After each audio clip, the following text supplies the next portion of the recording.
అబ్బా అటు కూర్చోవద్దురా దేవుడా. రే పులయ్య, నువ్వన్నా చెప్పరా వానికి.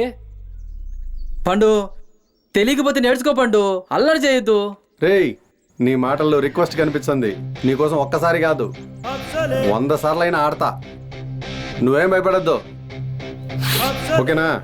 రేయ్ ఒకసారి గట్టిగా పండుగ సారి చెప్పండి రా.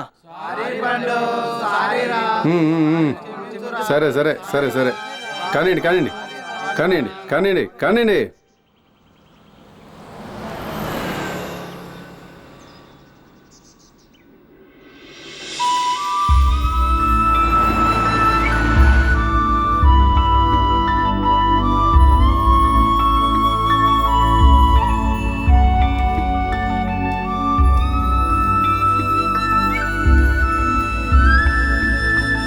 ఇదిగో బాబు, ఇక్కడ పుల్లే అంటే ఎవరమ్మా?